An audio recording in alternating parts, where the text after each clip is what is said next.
All right, guys. So welcome back to the Warrior Unfiltered podcast. This is episode 15. Obviously, we're joined by Lewis. Unfortunately, we don't have Henry or Bill with us today. They're both busy, so we do apologize about that.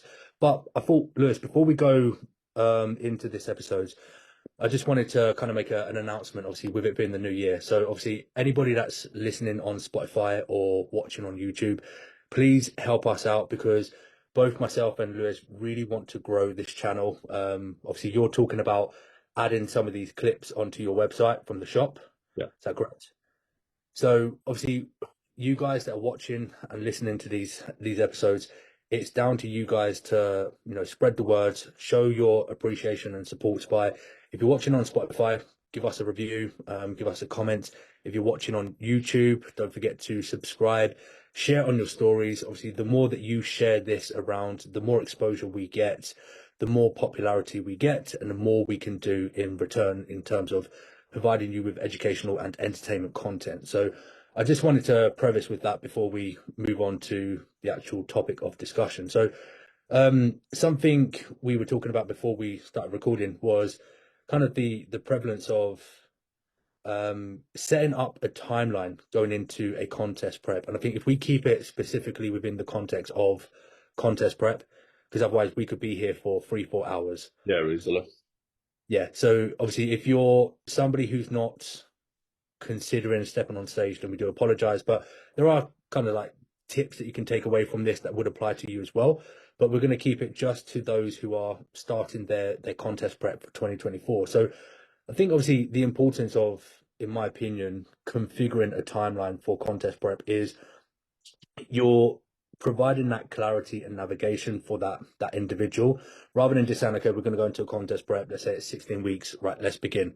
Right, that's all well and good, but then 2 weeks into it, it's a case of, right, they start losing their head, they don't really know what's going on, like what to expect, what's the outcome per week, per month, per mesocycle, whatever you do with your clients.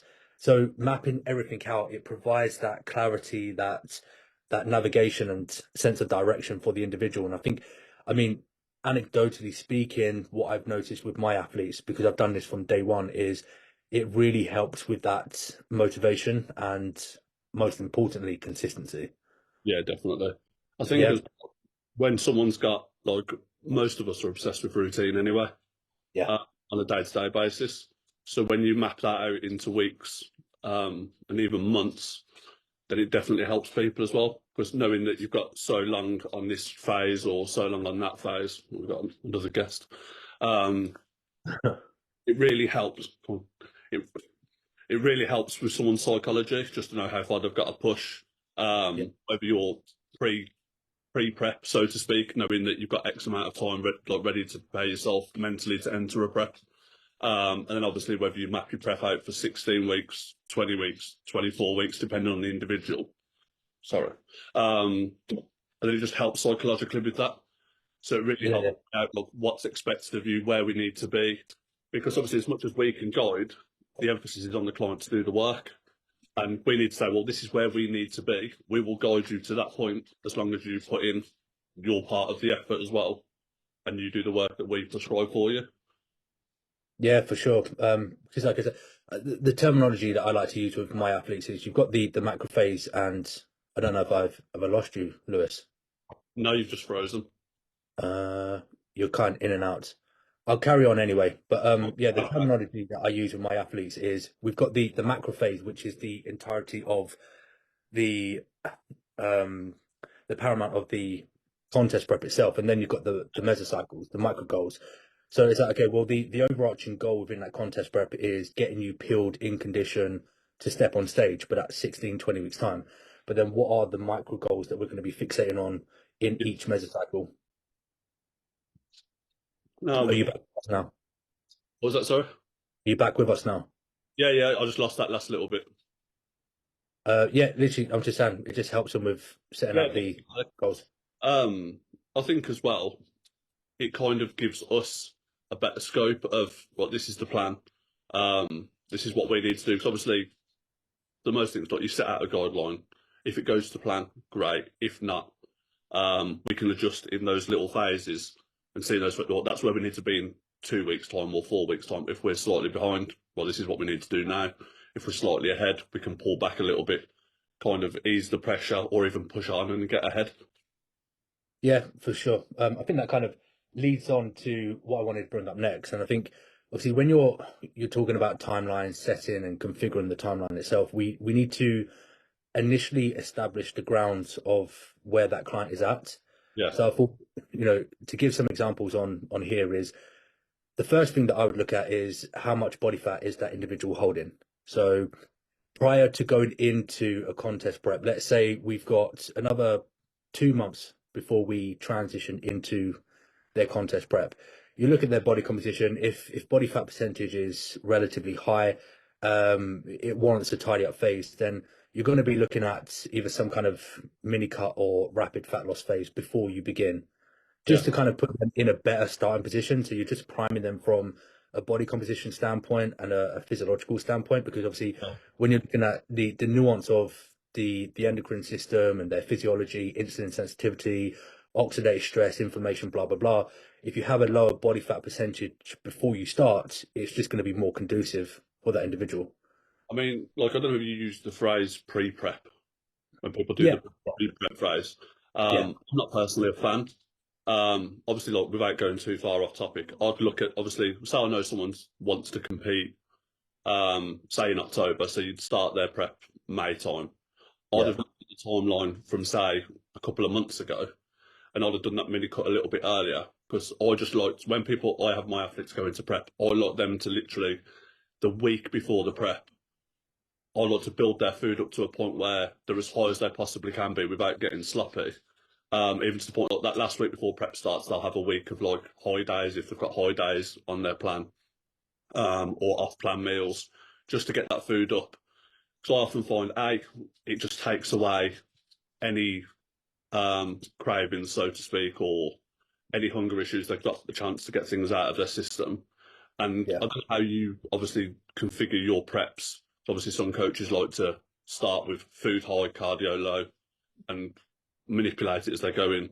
Whereas for me, if I can get away with it, if I know the athlete's strong enough to endure a tougher prep, or if it's going to be a harder prep, for example, start with food average, so it's quite a drop from their last week, but also push cardio high. yeah, So to get them in that position where they're full, they're not hungry, and I'm like, right, now you've got stored energy.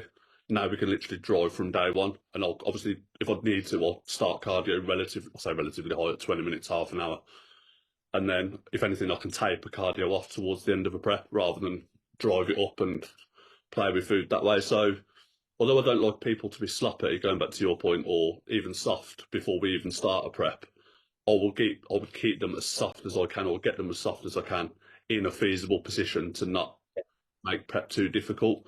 That whole yeah. um, Within within reason, because yeah, obviously a lot of people, you know what it's like in this industry. A lot of people will completely misconstrue that and just be like, okay, well then I can get sloppy and just eat everything in sight and then start contest prep at like 30% body fat percentage.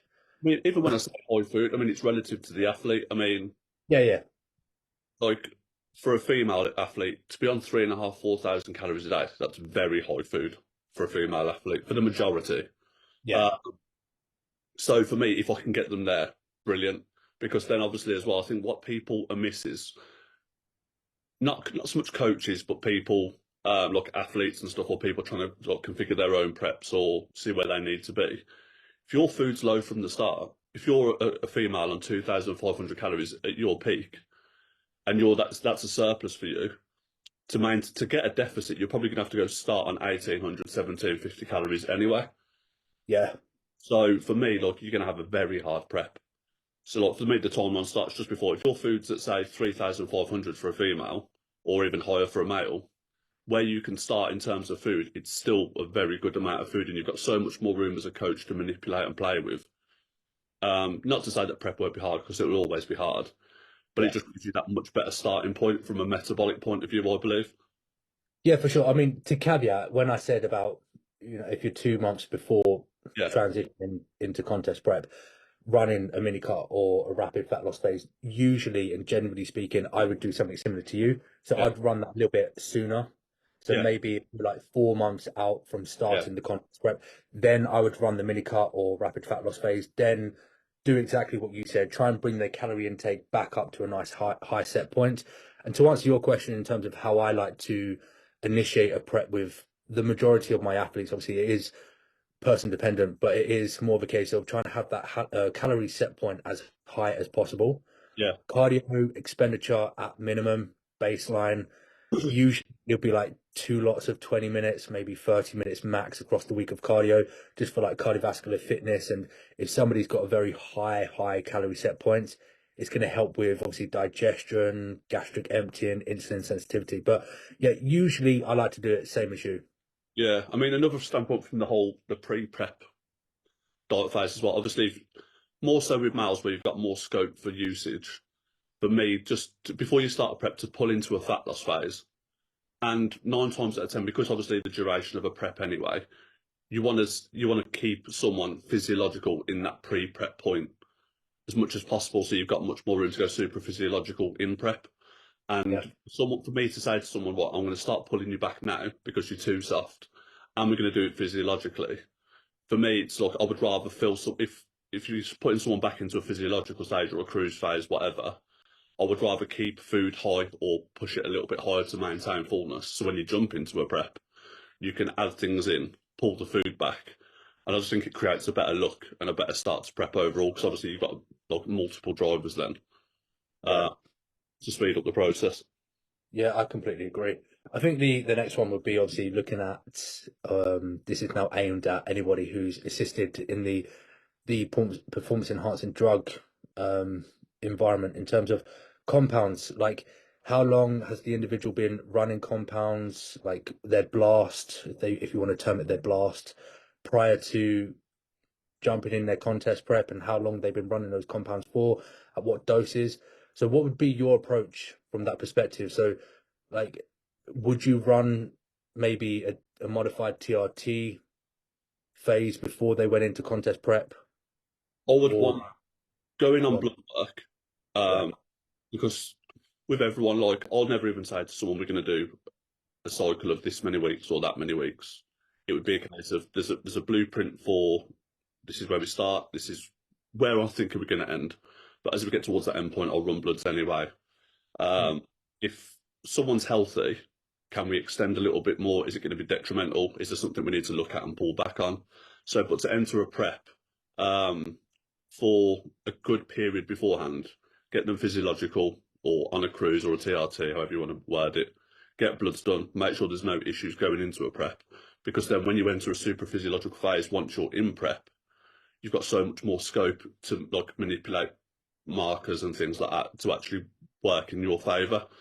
I mean, it's not something that I would ever like. I don't use it off season anyway, unless someone's actually got an underlying medical issue. But like thyroid enhancement, for example, if you've already got someone that's super physiological, where do you go without going too high or too far past?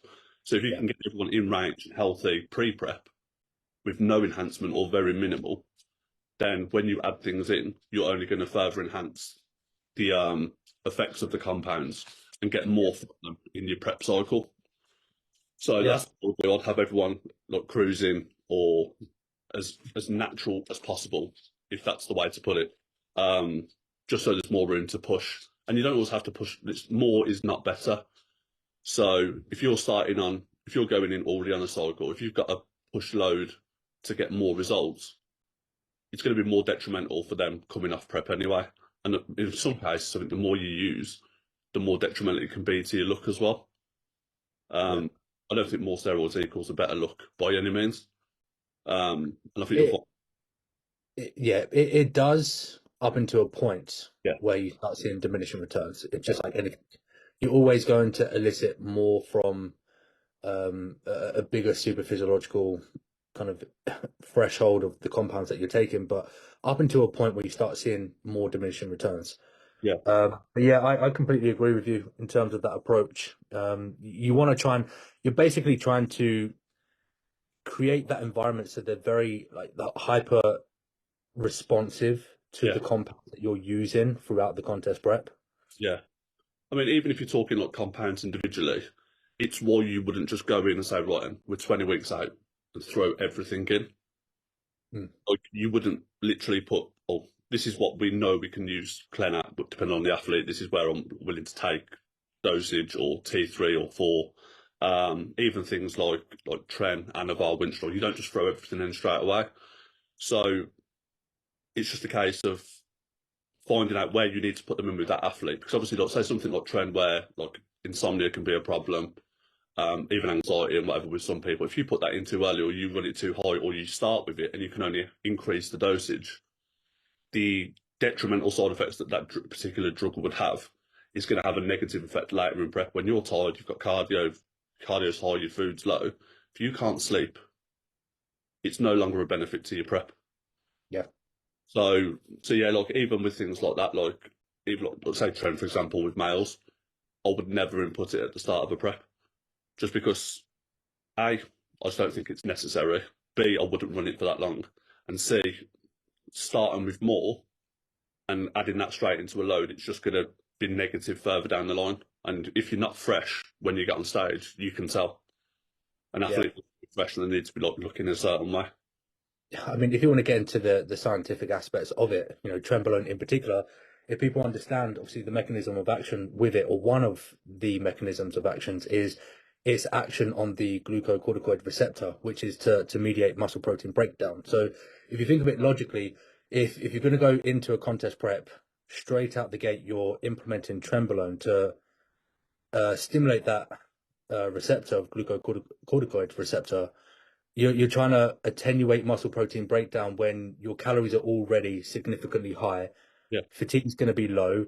You're not really going to be in a position where you're going to need that additional aid of attenuating muscle protein breakdown. So you're just wasting that compound where it's just not bringing any benefit to the table at that particular point.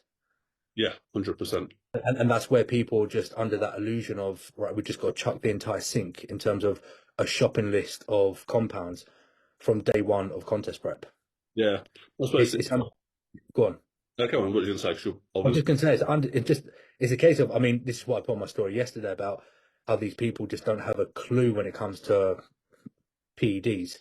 But it's fundamentally a case of understanding the pros and cons, the mechanism of action, the pharmacodynamics and kinetics of these drugs.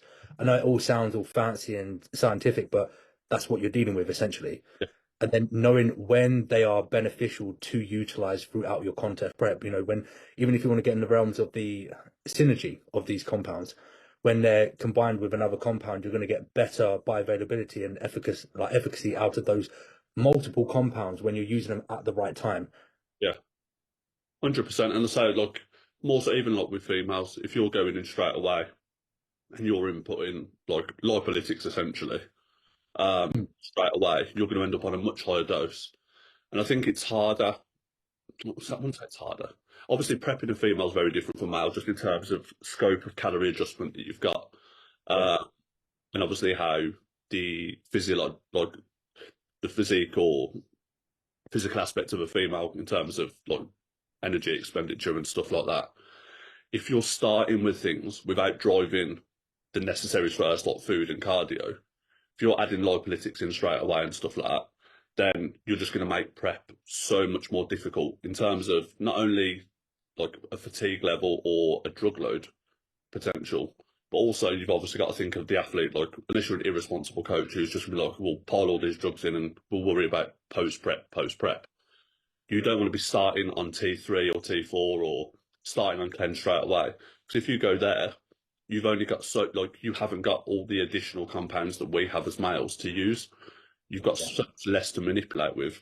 So you just kind of need to be careful that they're not too soft, or they're not too far past where they need to be in terms of a good off-season physique.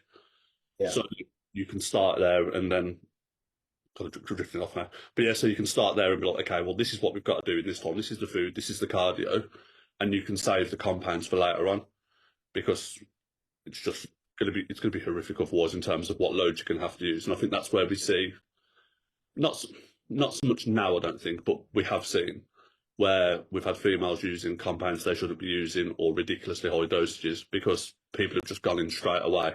not planned the prep out, not done these timelines where this is where we need to be at this point. There's a panic, right? Well, I can't put this much cardio in straight away. I can't drop food this much straight away. So where I'm going to go? What now? We need to add in compounds.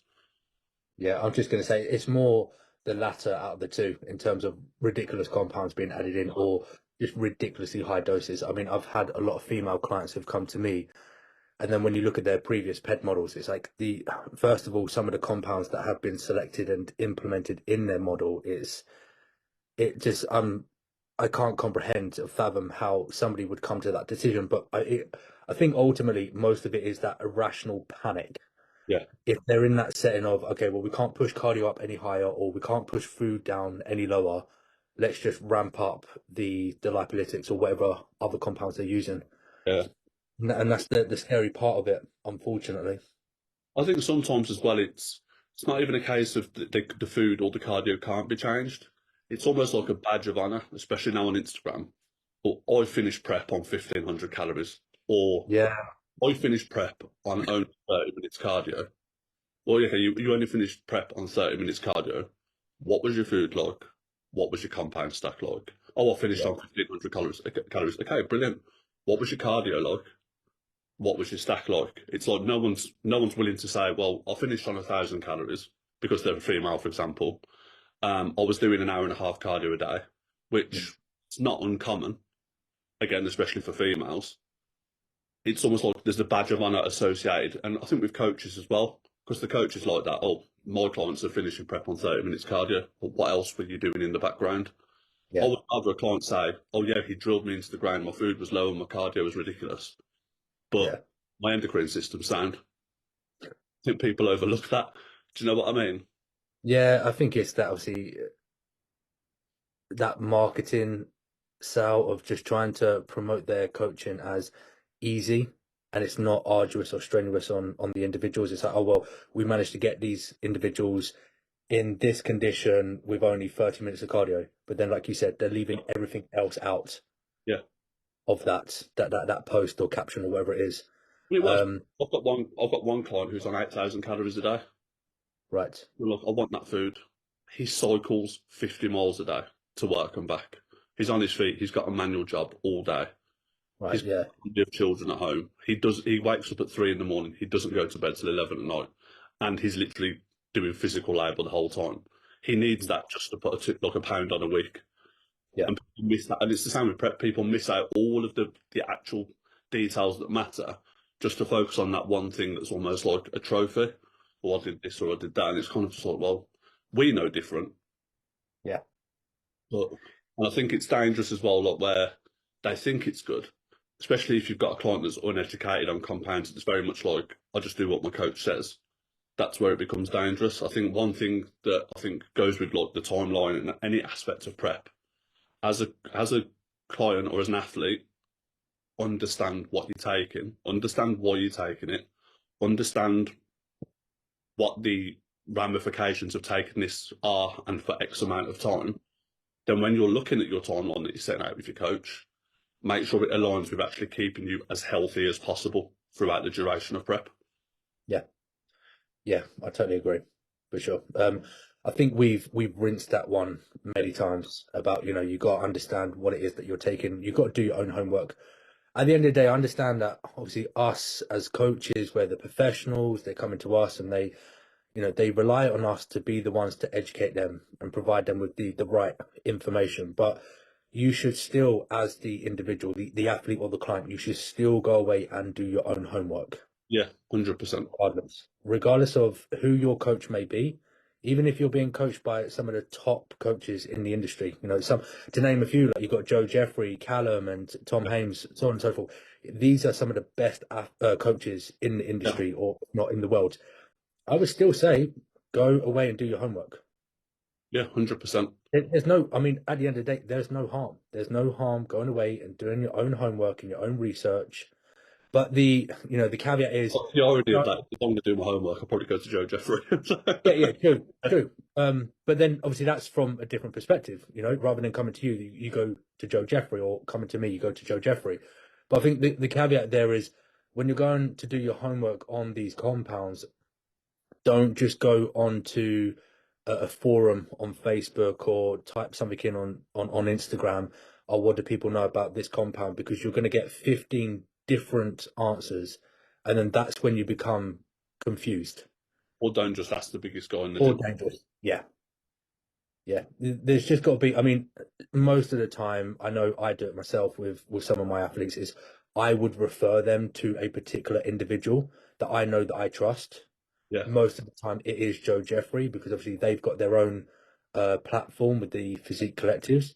So I'd always kind of direct them in that direction because I trust that reliable source.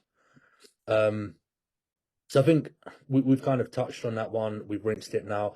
Moving on, the next one would be like, are they proximal to functional overtraining? So we're now looking at deloads, debodying weeks, time off training altogether before a contest prep.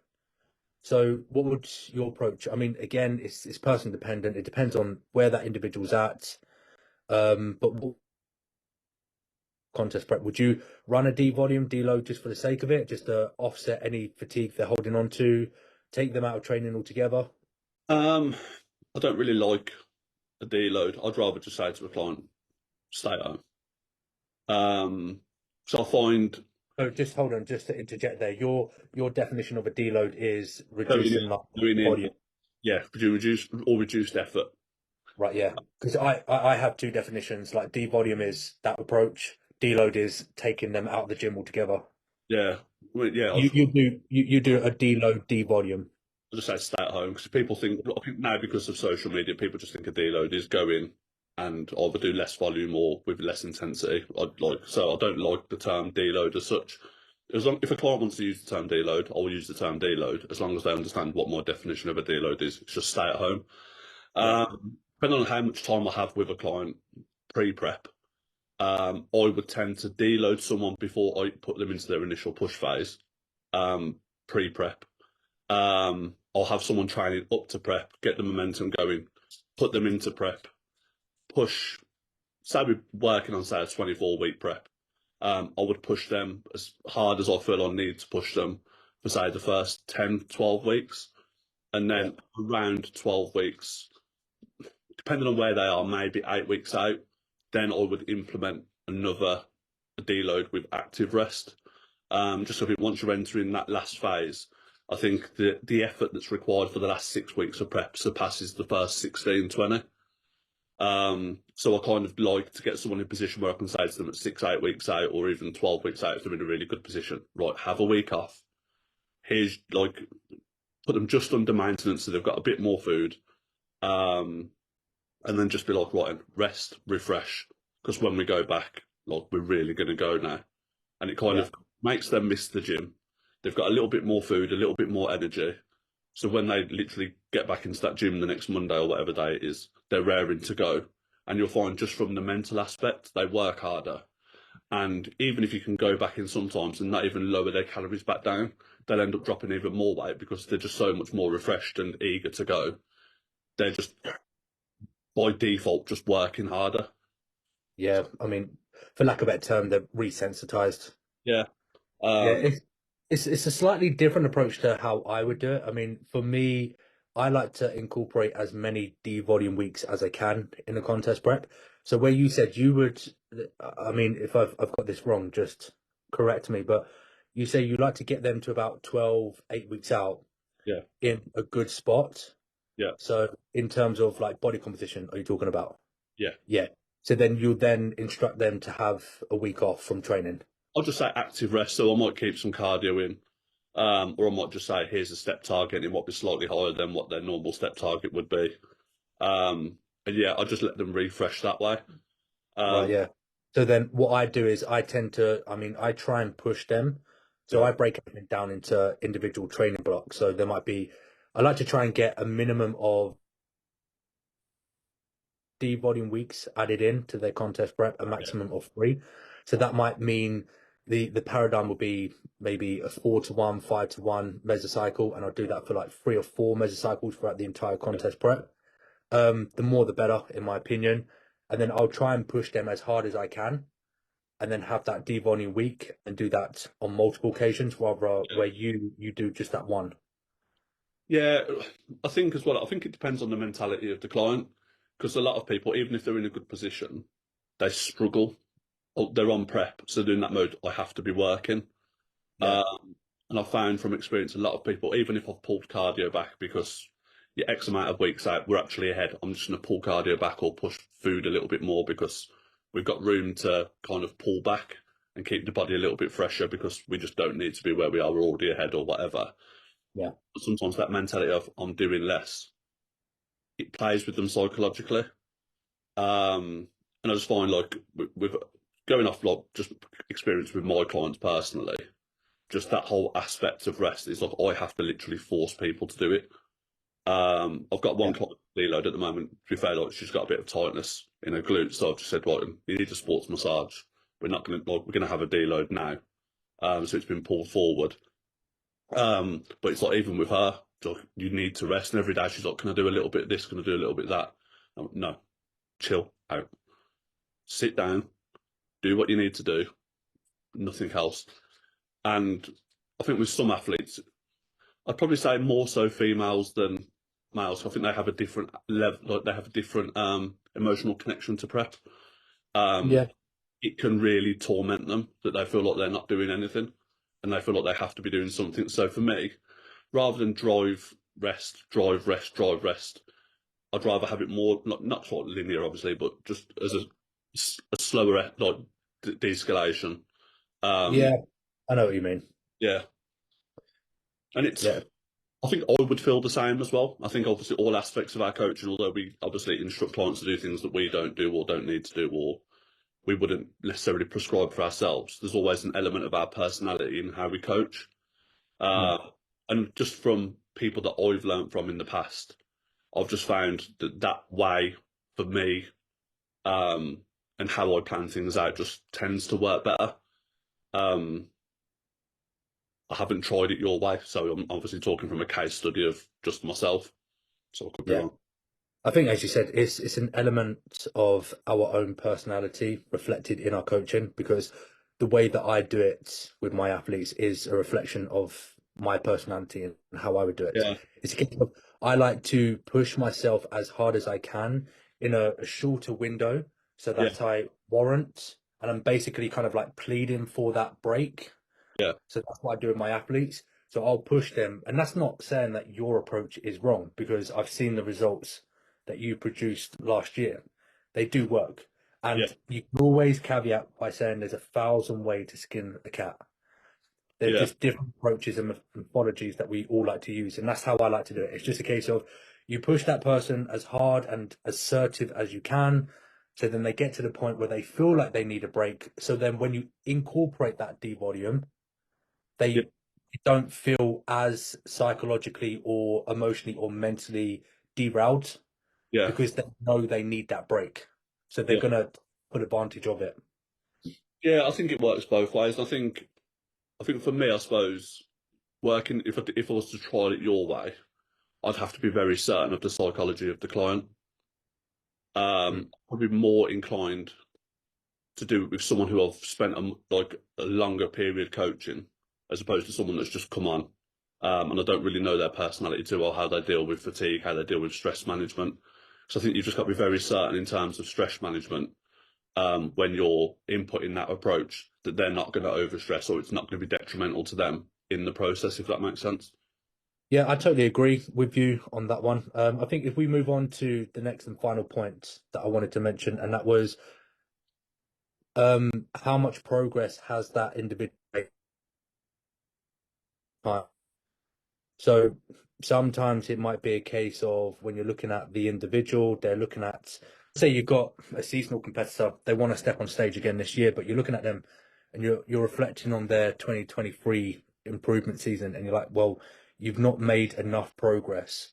So first and foremost, you have to obviously analyze that in terms of the improvements they have made. Have they made the improvements in the right area to make a what's the word I'm looking for? Like an improvement in their position Yeah, on stage. So, is it worthwhile for them to jump back into a contest prep?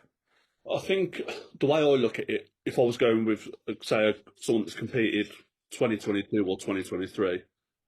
It's more so if it was 2023. They competed last year and they're like, I want to compete this year. Even if it was, they did like around the universe last time, like April, May, and they want to go at the end of this year, like towards the British finals if you're talking PCA. If you were to do a side-by-side comparison of what your stage photos would look like, is there a noticeable difference? Because I think for the majority, unless you're winning shows already and you're at that level where you're pushing for British champ or you're there or thereabouts, I think most people are too eager to continue prepping year on year and year. And I think for the best part, you have to say to people, look, you need this time off anyway. Obviously, I know you've hung your trunks up now, but like even when I competed last, like I looked at my stage photos. Like at the time, I was well happy with myself. I look at them like, I've took it'll be 3 years this May that I've took off season, and I think not enough people are willing to dedicate that time to actually bettering themselves. I think it's a little bit different from first timers, because you can't expect to uphold an amazing. Well, I say you can't. If obviously someone's been training for years and they've just never thought about competing, then it's different.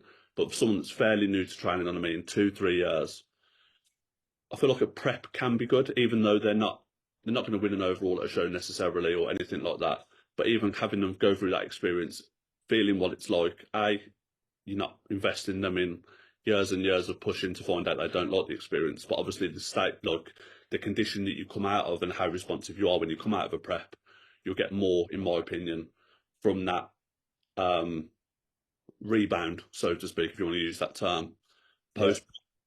But yeah, when it comes to people saying, "Oh, I want to compete again," like I think you're 100% agree. If you're not going to look different, if your before picture wasn't winning the show, or at least very competitive, you need more time off. If it's only been 6 months, 8 months. 100%. I think a common misconception is people, they perceive that the more times you compete, the better you're going to be. It's more of a case of the improvements you've made. That's what's going to make you a better, improved bodybuilder. I mean, if you're going to go from, let's say, right, you've made the improvements, and then from show to show, yes, you will get better. But from season to season, no, if you're a seasonal competitor and you're competing year on year, you don't have sufficient time to make the adequate improvements that you need to make sure that you are improving and bumping up your placings. Yeah. I mean, and that's if you've started with the same coach. That as well, yeah. Because if you're switching coaches every year, you didn't get the placings that you wanted last time, and you're the sort of person that's going to blame your coach, even though you were in the condition of your life on Instagram on the show day. Then a coach has to learn you're back to square one. Yeah. You're back to square one. And not to say that we need to do a case study of everyone that comes to us and spend a year or two in off season to work out how their body responds to certain things. But the more time you have with that coach, the far better the result is going to be, in my opinion. And I think that's just common sense, realistically. Yeah, but it doesn't happen, does it? We see it time and time again where people, they're too quick to blame the coach, not the physique. And if you're not getting the places you want, like say in 2023, and you're looking to compete in 2024 without improvement, I said actually diminishing your chances, because not only are you not improving, apart from the aspect of the more shows you're going to do, the more placings technically you might get, or if you want to cherry pick your shows, but also if you're not improving, quality overall, as we've seen looking at whatever federation you want to pick, whether it be Fit X2 Bros, PCA, standards now are getting better year on year. Yeah. So if you're not improving your physique, you that's the only thing you can control on the show day. So you can't control who turns up. You can't control how many in your class. So if you're not improving, the chances are you could quite likely fall down placings, if not. And if you don't take that responsibility to have the time off and improve your physique, you're never going to get anywhere. No. And I think people need to appreciate as well that this isn't a long haul career.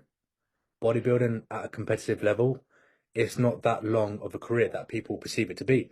So if you're wasting that time competing year on year, you're wasting valuable time to to incorporate those growth phases to make the actual improvements that you need to. You know, I know I don't want to name drop here, but I know some people who have been so addictive to competing, and obviously this is at an amateur level, and they've wasted their time. They're like in their 30s now. I would argue they've shortened that time. Shortening their time as well, for sure. Because obviously, if you're in that constant deficit, if you're in a deficit for 4 to 6 months a year, it's not only lack of growth, you're literally stressing your endocrine system out repetitively. So going back to the first conversation we had where, like drug load, for example, you're going to have to push more and more to get that same conductive response. It's a valid point. Like at some point, it's going to hit a negative where you just can't keep doing it, or you end up on like thyroid enhancement all year round because you're just trying to stay in that area of leanness while maximising growth, which I still don't get because maths is maths, and even if you're on thyroid medication, yeah, you can eat more, but it's only because if you take myself as an example, obviously for any new listeners or watchers, I've hung up my trunks now. I've been doing this for 10 years. I've been competing for 6 years. You want to ultimately end on a high with your bodybuilding career. You don't want to end your bodybuilding career because you were forced to end it because of some underlying health condition. You know, if you've got some renal dysfunction, disease, liver failure, or whatever it is, you don't want to be ending your career on that. You want to be ending it on a high. You want to be able to make that decision yourself and say, do you know what? I've done everything I wanted to do. I'm happy. I've enjoyed the process. It's been a really good, fulfilling career. Now I'm going to make that decision to hang up my trunks. If you're doing this where you're competing year after year after year and you're just hammering the drugs, you're going to run into a load of implications and you will get to a point where you are forced out of this career. And it's not only going to ruin your career as a bodybuilder, it's also going to ruin the rest of your life. Yeah. And I think people need to forget, as much as we'll talk about genetics on stage, everything that controls how you look on stage, like outside of muscular appearance, is like literally controlled by genetics anyway. So if you're hammering drugs, if you're genetically like, if your family have like autoimmune conditions, then pushing pushing thyroid medication all year round isn't going to be good. You're going to shorten your career in that sense. If there's like obviously a history of renal or liver conditions, things like that, heart conditions, if you're literally competing year on year, and I know this is extremes, but if you're not aware of that and you're not taking that time to reset, resensitize, have a productive off season where you're putting health first for a period of that at least, yeah, it's only going to diminish in time and at a faster rate than a person that hasn't got that underlying condition or the potential for that underlying condition. Yeah. I think most of the time this just applies to everyday life where we're so narrow-minded and we're only thinking in the present time. Yeah. So people just thinking about they want to do everything plausible to look their absolute best within their competitive years. Yeah. What's your life going to look like after that's all done? But I think and we're being sensible coming into it. Like, obviously, you said about that one person who like their career is over and they're only in their 30s. Yeah. I'm nearly 40. Yeah. My blood's a sound. I can train. I don't use knee wraps. I don't use anything like that. I don't use a belt. Because, granted, I haven't been bodybuilding for 20 years, but in the time that I have been bodybuilding, I've looked after things. I've monitored health. I've done everything as I need to by the book, which my coach has instructed me to do at any given time. And like your bodybuilding career, yes, it is short. It doesn't have to be that short if you do it the correct way. And I think having those periods of time off of growth to let your body recover, because I don't think people understand when prep's over for you as a person, psychologically, physiologically, it's far from over. There's a hell of a much longer recovery period required, especially if you've pushed compounds like as hard as some people do. And I think to recover from that, to actually get into a position, and we all know again, staying lean, hormonally and physiologically, your body is not in an optimal place to grow. So body fat up to that point of, where you're not peeled anymore and it's not quite Instagram pretty, to get to that point, unless you're a complete dick with food, that takes a period of time. Then you've got your health period. Then you've got to have a 16, 20-week productive off season. Then, like, I mean, if you're lucky, you might add a few pound of muscle. And if you take another health phase, you're back in prep. Yeah. Where have you changed? Yeah. I mean, 4 or 5 pound of muscle, if you can do that in a push, which would be rare, I would say, then Yeah. great. But even then, is it going to change your placings over time? Probably not. No, and that, I think, in my opinion, that £4 to £5 is very generous. That's more for the outliers. Yeah. Yeah. Like, I mean, I mean, at a push, you're looking at £2 to £3.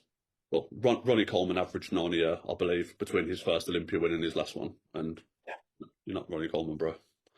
I think we need to be more realistic with ourselves, and just have that patience and appreciate the importance of an off season. I mean, the last contest prep that I done at the beginning of 2019, I only done one show that year because I had to put up for personal reasons. I didn't step on stage again until 2021.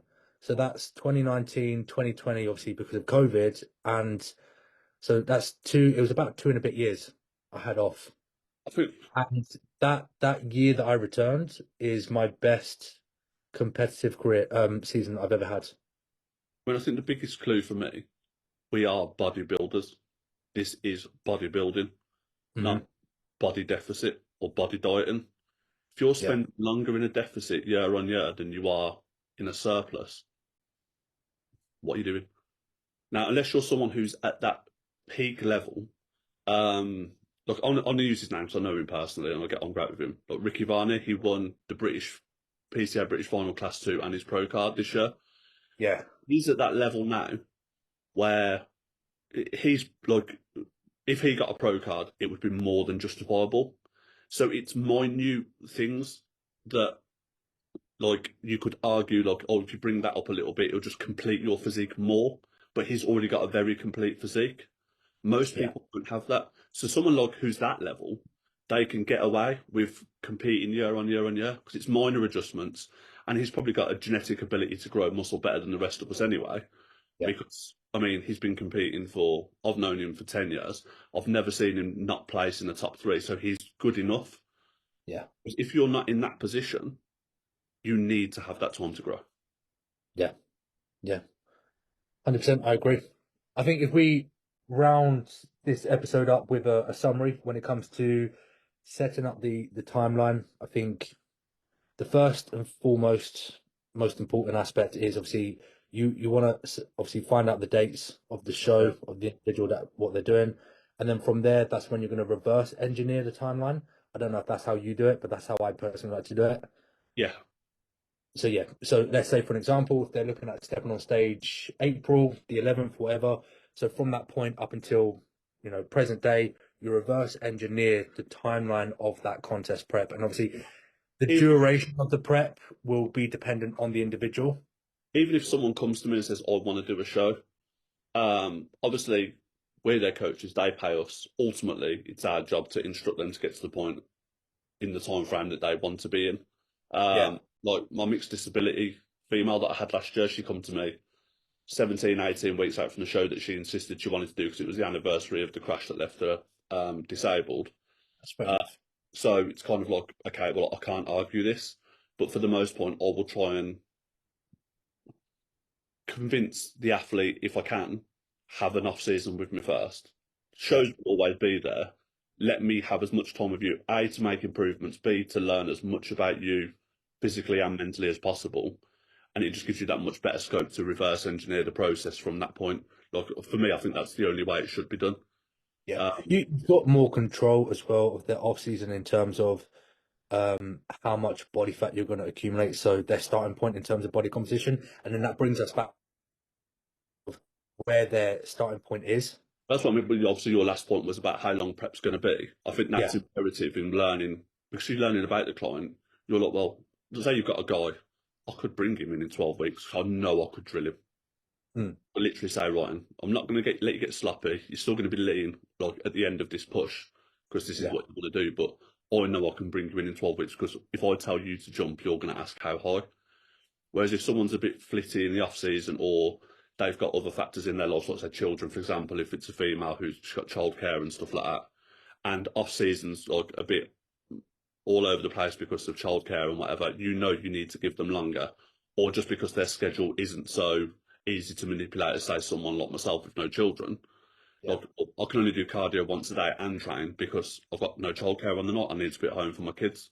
So you obviously need that longer duration to be like, well, okay, well, we need to do cardio for longer, so therefore I need to start your prep earlier. Yeah. Yeah. So Yeah, yeah, for sure. I mean, it does vary. I mean, for example, this year in particular, I've got somebody starting to prep 14 weeks out just because they're always in shape all year round. Even when you push their food high, their body composition that is still like very low body fat percentage. So they're starting 14 weeks out. I've got somebody at 18 weeks out. I've got somebody at 20 weeks out, and I've got somebody at 24 weeks out. yeah. So it just goes to put it in perspective. It does vary to the individual. And class as well criteria. Yeah, class criteria, how big the individual is, their sex, if they are assisted or not assisted. Yeah. So obviously Um, athletic figure, for example, is going to be very different from bikini. yeah, So yeah. And then obviously, I think another one, you kind of added that in to an extent, but you also want to take into consideration the external factors like holidays, social events, time off work, all that sort of stuff as well. So I think that kind of comes before reverse engineering the timeline. It's more of a case of if you've got a newbie athlete who's never done this before, it's something to bring to their attention. You know, you want to ideally select a show that's before all of these main social events that you might have across the year. That's usually what I do. So, for an example, if I know somebody's got holidays coming up and that in the summer, August, June, whatever, I would say like let's try and get your shows out of the way with beforehand. I know it sounds like it's common sense, but I've had it in the past where people will just say, "This is the show that I want to do," and then in the midst of their prep, they're like, "Oh yeah, I forgot, I've got this coming up." It might be like a stag do, a hen weekend, or do you know what? Like for me, obviously, like if someone tells me they want to do X show, it is your responsibility to book your holidays after. If it's a yeah, family holiday, it's your responsibility. Like, don't expect me to. Like, this is prep. I mean, um, like one of the girls I had compete last year, she went to Amsterdam. I was like, okay, well, when? And it was like 18, 19 weeks out. So I was like, all we're going to do is we're going to pull you back a little bit first. So she did a 24-week prep, but I pulled her in for 4 weeks. Go to Amsterdam, it's 3 days. Don't be a dick. Have fun. And yeah, then when we come back, we'll go. If someone said to me 8 weeks out, oh, I'm going to an all inclusive for a week, I'd be like, what? Like, it's not impossible, but how much do you expect to be able to have free reign whilst you're away? it's it's Um, illogical. It's illogical, and you can go to the point of saying it's moronic for an individual to think they can get away with that. But like I said, the point that I was trying to make is it's quite common for a lot of people to forget about any kind of social gatherings or holidays that they booked in. for They've me, got that coach, year. a holiday's the only one that I would have to sit there and be like, what do we do? If someone said to me, oh, it's a friend's birthday or it's a stag do, Yeah, don't drink. yeah. Well, that would be my answer. Don't drink. Go. Well, I've got one guy who's competing this year, and he's got two holidays booked in, and the timeline that we put in place is he's got his first show. I can't remember. I think it's April, May, June. I think it's June, and then he goes away in July, and then also August, and then we're potentially looking at shows in September. Yeah. So the way that we've mapped out his timeline is he does his first show in June, he goes away for 1 week in July, then he has to confirm the other holiday. He's not sure if he's actually going on that one. So it'll be a case of that 1 week away, that'll be like his diet break. So Yeah. we'll bring him back up to maintenance so that we can get that response again when we put him back into a deficit. So Yeah. then we bring him back into a deficit, and then if he does have the other holiday, then it'll be a case of having that conversation with him and saying, like, look, you've already been on holiday, you've had some time to relax, eat some nice palatable foods, but the second holiday, maybe you need to be a little bit more kind of smarter with what you're doing. You don't need to be in the all inclusive every single day, eating everything. You don't really need to be drinking all the alcohol. You've done that already. Yeah, but I mean, look, I'm sure you've done it. I'll go to an all-inclusive and I'll lose weight. Yeah. Like, it's not hard. Like, they do eggs at No. breakfast. I don't. I've sat there in an all-inclusive hotel peeling 20 boiled eggs. I've sat there, done it, cutting the yolks out. Do you know I what I think mean? every bodybuilder has done it. Bit of ketchup. It's not hard to go on holiday and stay in shape. No. Like, it's just whether you can trust the client. But then again, if someone says, "Well, I've got this and I've got this and I've got this," as well, how much do you actually want to prep? It's not my job. Yeah. I'm not a lifeguard. I'm not a firefighter. I'm here to instruct. This is what your goal is. I'm going to instruct you how to get there. If you're going to keep jumping in shark infested waters, there's only so many times I'm going to jump in and save you before you get your leg bit off. Yeah. It needs to be kind of like it needs to be on the client to kind of mitigate that and plan proportionately in the terms of how important their prep is to them. It becomes more impossible the more proximal you are to that show. So, like I said, that next show, sorry, that next holiday being in August, then looking at a show at the beginning of September, the proximity of that holiday to the next show is too close. Yeah. So, in that kind of context, that's where I'd be like, okay, you need to be smart here, be realistic with yourself, and go away on holiday. You've already had a holiday where you've enjoyed yourself, but for the second one, this is where you need to be a bit more smarter with your decisions that you're making. And I think Um, the client, or just don't go on holiday. let your coach know. I mean, like, if someone said to me, "Oh, 4 weeks out, it's my husband or wife's birthday, or it's our anniversary." Okay, cool. Thank you for letting me know 2 months in advance. Really appreciate. Now I'm going to push you a bit harder so you can take your partner out or you can do the social event. You can enjoy it, go out, have a meal, have a pudding, have a glass of wine or a pint or whatever. And it's great. Like, I think at times it actually can work in your favour if you're like, if you've got enough like common sense to let your coach know far enough advance. Like, we can make the one meal doesn't make you fat. We all know this. We can, if possible, make it work for you. If you do the work leading up to it, it doesn't have to be an issue. I Yeah. mean, I went on a night out over Christmas with like clients and stuff, and I've got one girl. She's in prep and she just sat there all night because she wasn't drinking. I was like, "Do you not drink?" She went, "I was get drunk really easily." Yeah. Okay, I went to the bar. I got a shot of Sambuca. Drink it, but I'm on prep. I'm your coach. Drink it. She had one drink. She got up out of her chair. She spent the rest of the night dancing. She hit a new low. So it's like you can't. It doesn't have to be that strict. Obviously, there was. I'm not in. Like, don't drink Sambuca on prep, but like, like certain things, just whether it be having a drink or just a night out or relaxing, can work in your favour if your coach knows about it far enough in advance, or if you're in a good enough spot. Yeah. It's not a no-no. Just be having enough common sense to have your own timeline that coincides with the timeline your coach has got. Yeah, I think the key point to emphasize on, as you said, is more from the coach's perspective. If Yeah, you understand that individual, if you know how they work, how they're going to react and respond in those circumstances, yeah, then you might have somebody like her where you can say, look, have the Sambuca and crack on with your evening. But if you have somebody where you know they're going to derail just from that one drink, it's probably best not to do it. yeah. Well, obviously, yeah. But I mean, But I'll play the whole night anyway, so I was just like, yeah, I know I'm in control here. That's what I mean. I'm not saying it's like the go-to, and if you're on yeah. prep, have a drink behind your coach's back because you're going to dance more. It's just, But then that's where the client then needs to be realistic with themselves and they have to be transparent with you because you can say right, okay, it comes down to the individual and if they can handle it or not and how they react to that situation. But you'll often get a lot of people who are either arrogant or naive and be like, yeah, I'm fine, I can deal with it, and then they go off and have that one drink or have that yeah. one pot of It's almost something. like when you prescribe a cheap meal, Yeah, have a burger and chips and a yeah, small. Let me know what you're having. Send me a picture. They'll send you their Five Guys with a single patty and a small little chips or whatever. And oh, I've had a milkshake for my dessert. The next morning you'll get a response off them. Oh, I got home last night, 4 Rice Krispie squares, a box of cereal, and 2 chocolate bars. It's again, it's just how you manage and how you like how you know well how your client reacts to something. yeah. Um, but I just The client also has to take responsibility.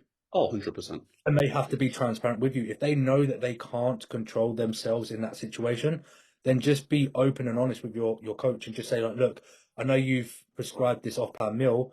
I just can't trust myself. So what's the alternative? So it's a two-way street. Yeah. You as a coach need to understand that individual. The client also has to take responsibility and be honest and transparent with their coach. Yeah. Otherwise, as the client, if you're listening to this, you're only going to fuck up your own progress. Yeah. So you can point a finger at the coach or you can point a finger at anybody else, but at the end of the day, ultimately, you've just ruined your own progress. You've undone that work, and you've got to rectify it. Well, how many times have we seen people on the British final stage with the best coaches in the country who just weren't in shape because they couldn't control themselves? I've seen it multiple times. I could name drop like for half an hour if I wanted to. It's just Yeah. you've got to have that responsibility for yourself. And for me, it's 3 strikes and you're out anyway. If you were to do that on a prep 3 times, you're not in the right place. And again, I think that's why the timeline's imperative as well, because you need to have that timeline pre-prep to see how some responds to food, trigger foods, and how much is personal. But if someone's blowing their off plans off season, they're putting £3-4 on a week. Oh no, we've lost you. No, you're back.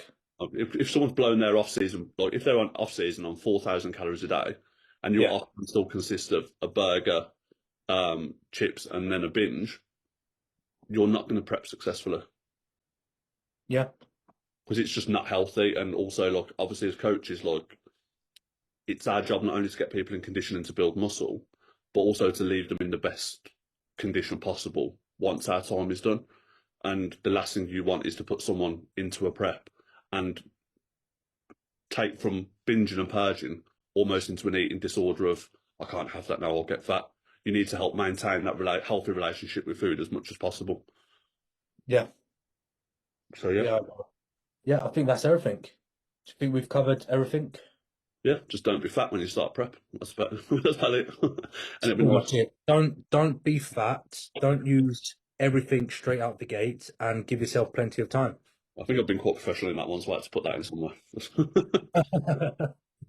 Right, so we'll wrap up that episode here. So what we're going to do for you guys listening and watching, we're going to make this a consistent occurrence now with either just myself and Lewis or the four of us. We're going to record an episode every Friday and it'll be uploaded every Monday. So you can check us out on Spotify. Again, don't forget to drop us a comment, leave a review, give us a 5-star rating. It massively helps us out with exposure. And if you're watching on YouTube, same thing. Drop us a like, give us a comment, share on your stories, tag all of us, and we appreciate that ongoing support. Until the next time, we'll see you. Yourprotein.co.uk. Oh, yeah. Right, the sponsors as well. Want to shout out our sponsors, Your Protein Midlands.